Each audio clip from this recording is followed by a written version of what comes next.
coming at you with a different video today. And you know I always start these videos and always forget to put my timer on, but I'm gonna try to do this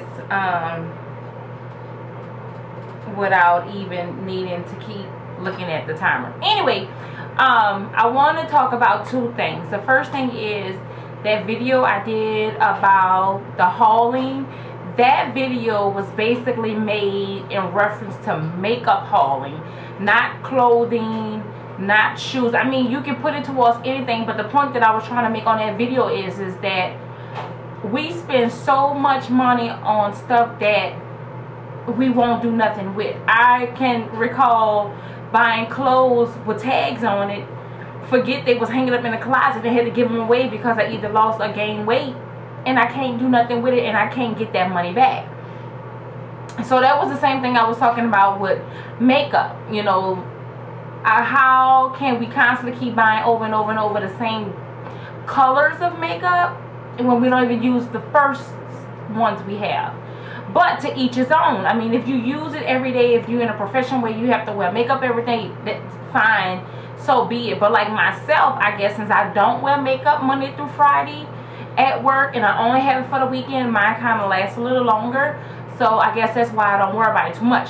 So with that being said, I have started something new within my household, or partially started, but I will put it in full effect, I want to say March the 1st, and I may have to stop for about a week in March through the spring break. But it's gonna start with this box with a hole in it. This box right here, starting March the 1st, and I challenge you guys to this too. And I'm gonna try to constantly do update videos, hopefully without this. I want to start it off with a 30-day challenge. For 30 days, come up with your first goal, or your first goal. My first goal would be no eating out for the month of March. Sounds simple enough, because sometimes I don't really eat out at, for lunch, but me and my husband, we do take it down on the weekend with the family. So I'm gonna write this down as I'm talking about this. So first goal, no eating out at all. So we can say, oh, but somebody's birthday, somebody's this, somebody's that. No eating out. If you find yourself eating out, I would have to say, put it in the box, like a naughty box. Not this box, but like a naughty box, and put it to the side. Every time you find yourself buying or purchasing something that you don't need and you just want it, put it in a naughty box. That's what I call. Put everything that your wants, but not your needs, and your just because,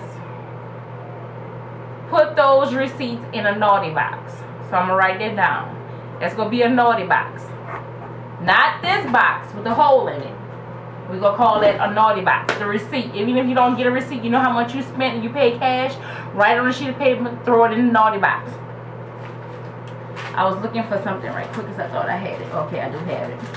So with this box that has the hole in it, I want you to take from March the 1st. March the 1st, every penny you spend your money on, put it in this box. I think maybe a year ago or 6 months ago, beautiful WOC TV, Joy's Purple Kisses, and we had talked about finances and saving money and blah blah blah blah. I'm not no guru with all of that. I just watch my money, and when I say I got extra, I wonder why, because I know why, because I watch what I spend my money on. So this is basically doing the same thing, because this is not a black and white thing. This doesn't have anything to do with color. We waste money, but then we always crying broke at the end of the day, and then when income tax coming around, we got $2,000 to $3,000 we just spending and spending and spending and spending.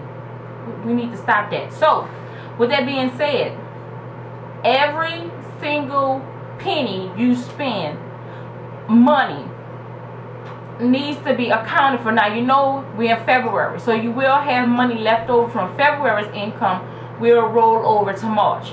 Understand it. Not worried about that. But every penny that you spend in March need to be put in a box with a hole in it. You can separate it how you want to separate it, but it needs to go into the box. With that being said, even when you pay your bills, right? Rent, mortgage, like the little receipt, throw it in the box. We want every single, you go to the grocery store, you go to the 7-Eleven, to the gas station, you get $3 in chips, write it or keep the receipt, throw it in the box. Throw it in the box. I know this is going to sound like a pain, but just throw it in the box. If you have receipts with coupons on it, like we go to Lane Bryant and all these Real Woman dollars, put it on a sheet of paper, throw it in the box. However you do it, just throw it in the box. Now, that's the first part. We're going to start with that. So like for myself, I keep my Walmart receipts. And you guys won't be able to see this, but this is my receipt from Walmart. $210. This was just on groceries. Then sometimes I have other receipts with just stuff that I need for the house, like toilet paper. And I still do my my grocery game. So like this is one of my grocery game receipts for the house. So I keep all my food receipts because I want to see where my money going, how much money am I spending on food alone. So that was $210 one time. This is $131 on one time, because I'm like, no way in the world my money should be just disappearing like that. So I keep all my food receipts each month, and I go back and see how much I spent on food. So you can separate it in your box with like a paper clip or a bobby pin. Put all your food receipts and gas receipts, or just throw them in the box, and at the end of the month. So basically at the end of the 30 days, we're going to calculate all that up and see how much we spent for the month. But then we're going to also calculate how much income we had for the month of March. Because when you take your income subtracted by what you spent, you'll see how much you rolled over from February. And then when you put these into categories, like bills in one category and food in another category, you're going to be surprised how much money you spend on miscellaneous stuff. So that's our first thing we're going to do, is get a box for March the 1st. We're going to keep a record of what we spent. And that's going to be the first part of this series. So what's our homework? Get a box and get ready for March the 1st. If you want to start today for February, from this point on, to see what you spend from today the 14th to the end of the month, and see what you spend, by all means. You know what? I think I'm going to do that. I'm going to challenge myself to start tomorrow on, from this point on, today, the 15th, well, tomorrow the 15th, to the end of the month, how much I spent. Because I can actually go back through all my receipts and other stuff and see how much I spent for the month. And that's going to be our first thing, is to see what are we spending on in and out. So stay tuned.